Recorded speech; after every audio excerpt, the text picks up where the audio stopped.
तारीख थी 15 अक्टूबर 1995। आसमान का राजा कहा जाने वाला double decker luxury plane Pan Am flight 6 अपने 70 यात्रियों और 7 क्रू मेंबर्स के साथ हवाई से सैन फ्रांसिस्को के लिए उड़ान भर चुका था। लोग अपनी सीटों पर आराम से बैठे थे।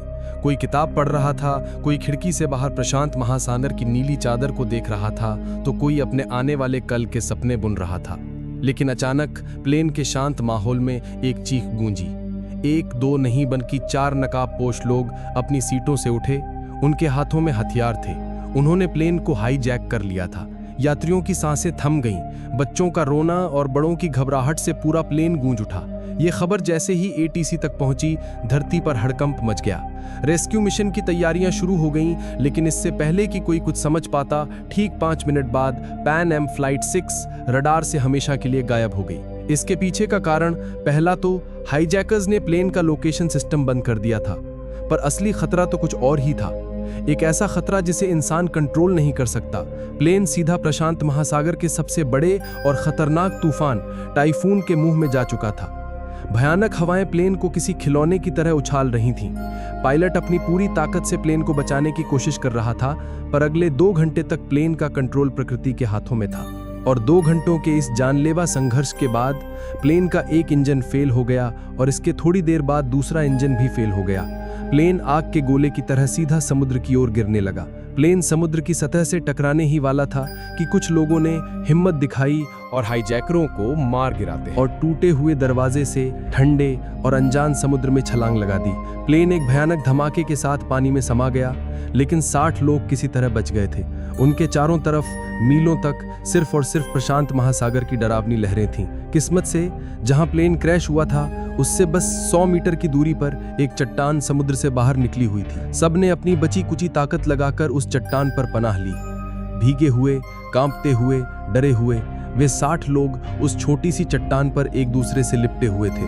उनके पास न तो कोई फोन था, न कोई सिग्नल, न कोई उम्मीद। प्लेन का मलबा भी गहरे पानी में डूब चुका था।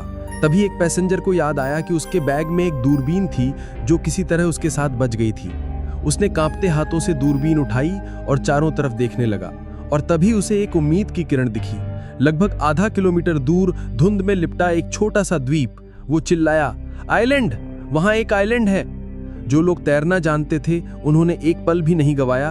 उन्होंने मौत के इस महासागर में फिर से छलांग लगा दी। नीचे खतरनाक शार्क थीं, ऊपर ऊंची ऊंची लहरें, लेकिन जीने की इच्छा इन सबसे बड़ी थी। घंटों की मशक्कत के बाद सिर्फ 15-20 लोग ही उस द्वीप के रेतीले किनारे तक पहुंच पाए, बुरी तरह थके हुए लेकिन जिंदा। द्वीप पर पहुंचे लोगों ने एक पल भी आराम नहीं किया। उन्हें पता था कि चट्टान पर फंसे बाकी लोगों को यहां लाना होगा, वरना वे लहरों या भूख प्यास से मर जाएंगे। उन्होंने द्वीप पर पड़ी सूखी लकड़ियों और बेलों को इकट्ठा किया और किसी तरह एक काम चलाऊ बेड़ा बनाया। उस टूटे फूटे बेड़े को लेकर वे दोबारा उस जानलेवा समंदर में उतर गए। एक एक करके कई चक्कर लगाकर उन्होंने चट्टान पर फंसे हर इंसान को द्वीप पर पहुंचाया। जब सारे 60 लोग उस अनजान जमीन पर इकट्ठा हुए, तब जाकर उन्हें अपनी असली हालत का एहसास हुआ। ये कोई जन्नत नहीं थी, ये एक सुनसान वीरान द्वीप था। कुछ नारियल के पेड़, थोड़ी बहुत जंगली झाड़ियां और चारों तरफ सिर्फ रेत। न खाने का कोई इंतजाम, न पीने के पानी का कोई स्रोत। निराशा के बादल उन पर छा गए। कुछ लोग घुटनों के बल बैठकर रोने लगे, कुछ अपने परिवार को याद करके चिल्लाने लगे, तो कुछ बस सिर पकड़कर बैठ गए। यकीन नहीं कर पा रहे थे कि वे वाकई जिंदा हैं या ये कोई भयानक सपना है। इसी हताशा के बीच एक स्कूल टीचर मिस्टर डेविड आगे आए।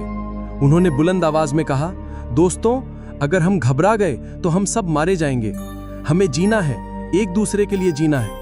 उनकी आवाज में एक भरोसा था जिसने टूटे हुए लोगों में एक नई उम्मीद जगाई। सब संगठित हुए और घायलों की देखभाल शुरू की गई। अब सबसे बड़ी चुनौती थी भूख और प्यास। एक नौजवान माइकल हिम्मत करके नारियल के एक ऊंचे पेड़ पर चढ़ गया और कुछ नारियल तोड़कर लाया। वो कुछ नारियल 60 लोगों के लिए कुछ भी नहीं थे, लेकिन वो सिर्फ नारियल नहीं थे, वो उम्मीद की पहली खुराक थे। लोगों ने बारिश के पानी को चट्टानों के गड्ढों में इकट्ठा करना शुरू किया और उसे पीना शुरू किया। मिस्टर डेविड ने सबको छोटी छोटी टीमों में बांट दिया। एक टीम को द्वीप पर खाने लायक फल या जड़ें खोजने का काम मिला, तो दूसरी टीम को शेल्टर बनाने का। सबसे मुश्किल काम था मछली पकड़ने का।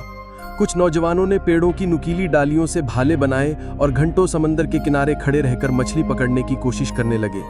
कई नाकाम कोशिशों के बाद आखिरकार उन्होंने एक छोटी सी मछली पकड़ ही ली। उस दिन जब उस मछली को आग पर पकाया गया तो उसकी खुशबू किसी दावत से कम नहीं थी। सबने उसका एक एक छोटा टुकड़ा खाया। वो सिर्फ एक मछली का टुकड़ा नहीं था, वो उनकी पहली जीत थी। उस पल ने उन्हें सिखाया कि अब यही उनकी जिंदगी है, जहां हर चीज को बांट कर जीना होगा। दोस्तों, कहानी में आगे क्या हुआ ये जानने से पहले एक छोटी सी रिक्वेस्ट। अगर आपको ये सच्ची घटना दिल को छू रही है तो प्लीज इस वीडियो को एक लाइक कर दीजिए और चैनल को सब्सक्राइब करना मत भूलिएगा। आपका एक सब्सक्राइब हमें ऐसी ही और कहानियां आप तक लाने की हिम्मत देता है। और हाँ, कमेंट्स के बगल में जो नया हाइप का बटन है उसे भी जरूर दबाइएगा। दिन हफ्तों में और हफ्ते महीनों में बदलने लगे। अब उन्हें समझ आ गया था कि मदद शायद कभी नहीं आएगी, उन्हें यहीं जीना होगा। उन्होंने पेड़ों की पत्तियों, डालियों और नारियल के रेशों से छोटी छोटी झोपड़ियां बनानी शुरू कर दी। पहली बारिश में ही उनकी सारी मेहनत पर पानी फिर गया, झोपड़ियां लीक करने लगीं, लेकिन उन्होंने हार नहीं मानी और ज्यादा मजबूती से शेल्टर बनाए। जरूरत ने उन्हें वो सब कुछ सिखा दिया जो उन्होंने कभी सोचा भी नहीं था। कुछ लोगों ने मछली को धुआं देकर सुखाना सीख लिया ताकि उसे लंबे समय तक बचाया जा सके। एक महिला जो नर्स थी, उसने जंगली पत्तों से छोटी मोटी चोटों और बीमारियों का इलाज करना सीख लिया। उन्होंने फैसला किया कि अगर यहाँ जीना है तो भविष्य के लिए सोचना होगा। उन्होंने नारियल के बीजों को द्वीप के चारों तरफ बोना शुरू किया, जंगली पौधों की कलमों को लगाना शुरू किया। उन्होंने समंदर के किनारे रेत पर नारियल के पेड़ों को गिराकर एक बहुत बड़ा हेल्प लिखा, इस उम्मीद में कि शायद कोई हवाई जहाज इसे देख ले। एक दिन दूर आसमान में एक जहाज दिखा भी। सब पागलों की तरह चिल्लाए, आग जलाकर धुआं किया, लेकिन जहाज ने उन्हें नहीं देखा और गुजर गया। उस दिन कई लोगों की उम्मीद पूरी तरह टूट गई। शुरुआती 2-3 महीने सबसे कठिन थे। अनजान द्वीप का माहौल, खाने की कमी और साफ पानी न होने की वजह से बीमारियां फैलने लगीं। निराशा और अकेलेपन ने कई लोगों को मानसिक रूप से तोड़ दिया। एक एक करके 10 लोगों ने दम तोड़ दिया। हर मौत उनके लिए एक गहरा सदमा होती। वे अपने साथी को अपने हाथों से रेत में दफनाते और असहाय होकर रोते। अब वो 60 से 50 रह गए थे। उधर बाहरी दुनिया में महीनों के सर्च ऑपरेशन के बाद भी जब पैन एम फ्लाइट 6 का कोई सुराग नहीं मिला तो सरकार ने उन्हें मृत घोषित कर दिया। उनके परिवारों के लिए शोक सभाएं हुईं, अखबारों में उनके नाम छापे गए। दुनिया के लिए वे 77 लोग अप्रशांत महासागर की गहराइयों में दफने एक दर्दनाक याद बनकर रह गए थे। उन्हें नहीं पता था कि उनमें से 50 लोग अभी भी एक अनजान द्वीप पर हर दिन मौत से लड़ रहे थे, इस उम्मीद में कि कोई उन्हें बचाने आएगा। लेकिन दुनिया उन्हें भुला चुकी थी। ये उनके संघर्ष का सबसे काला अध्याय था, जब उन्हें लगा कि वे अब हमेशा के लिए यहीं फंस गए हैं। 2 साल बीत चुकी थे, जिंदगी अब एक ढर्रे पर आ गई थी। उन्होंने जीना सीख लिया था। और फिर उस वीरान द्वीप पर एक चमत्कार हुआ। एक महिला ने एक स्वस्थ बच्ची को जन्म दिया। उस बच्ची की पहली किलकारी ने पूरे द्वीप के माहौल को बदल दिया। जहां अब तक सिर्फ मौत और निराशा थी, वहां अब जिंदगी का संगीत गूंज रहा था। हर कोई उस नन्ही जान को देखने आया। उनकी आंखों में आंसू थे, लेकिन इस बार ये आंसू खुशी के थे। उस बच्ची ने सबको जीने की एक नई वजह दे दी। वो सिर्फ एक बच्ची नहीं थी, वो इस बात का सबूत थी कि सबसे मुश्किल हालातों में भी जिंदगी हार नहीं मानती। वो उनकी उम्मीद की नई मशाल थी। लोगों ने उस दिन को एक त्योहार की तरह मनाया, क्योंकि 2 साल बाद मौत पर जिंदगी की जीत हुई थी। अब उन्हें सिर्फ खुद के लिए नहीं, बल्कि इस नई पीढ़ी के लिए भी जीना था और इस द्वीप को एक बेहतर जगह बनाना था। देखते देखते 10 साल गुजर गए। द्वीप पर अब जिंदगी का एक सिस्टम बन चुका था। मिस्टर डेविड ने बच्चों के लिए एक छोटा सा स्कूल खोल दिया था, जहां वे उन्हें पढ़ना, लिखना और दुनिया के बारे में बताते थे। उस दुनिया के बारे में जिसे इन बच्चों ने कभी देखा ही नहीं था। सबने अपने अपने काम बांट लिए थे। कुछ लोग मछली पकड़ते, कुछ खेती करते, कुछ बच्चों की देखभाल करते। उन्होंने अपने मनोबल को बनाए रखने के लिए प्लेन क्रैश की बरसी को सर्वाइवल डे के रूप में मनाना शुरू कर दिया। उस दिन वे गाना गाते, कहानियां सुनाते और उन साथियों को याद करते जो अब उनके साथ नहीं थे। इन 10 सालों में द्वीप पर 5 और बच्चों का जन्म हुआ, लेकिन इस दौरान बीमारियों और हादसों में 7 और बड़े लोग अपनी जान गंवा चुके थे। अब द्वीप की कुल आबादी बच्चों को मिलाकर 48 थी। एक दिन फिर वही हुआ। आसमान में एक प्लेन की गूंज सुनाई दी। सब फिर से दौड़े, फिर से चिल्लाए, लेकिन नतीजा वही रहा। प्लेन उन्हें बिना देखे गुजर गया। बार बार मिलती निराशा ने अब उन्हें तोड़ना बंद कर दिया था। शायद उन्होंने इसे ही अपनी किस्मत मान लिया था। पूरे 13 साल बीत चुके थे। जो बच्चे द्वीप पर पैदा हुए थे वे अब किशोर हो चुके थे। उनके लिए यही दुनिया थी, यही घर था। जो बड़े थे वे अब बूढ़े हो चले थे उनके चेहरे पर संघर्ष की लकीरें साफ दिखती थीं। फिर एक सुबह एक ऐसी आवाज सुनाई दी जिन्होंने 13 सालों में नहीं सुनी थी। एक बड़े जहाज के हॉर्न की आवाज। पहले तो उन्हें यकीन ही नहीं हुआ। उन्हें लगा कि यह भी उनका कोई वहम है। लेकिन जब आवाज दोबारा आई तो सब पागलों की तरह समंदर के किनारे की ओर भागे। उन्होंने अपनी पूरी ताकत से आग जलाई, चिल्लाए, हाथ हिलाए। उनकी आंखों में एक आखिरी उम्मीद की चमक थी। और इस बार चमत्कार हुआ। जहाज ने उन्हें देख लिया था। जहाज रुका और उनसे कुछ दूर लंगर डाल दिया। उस पल को शब्दों में बयां नहीं किया जा सकता। 48 लोग एक दूसरे को पकड़कर रो रहे थे, हंस रहे थे, चिल्ला रहे थे।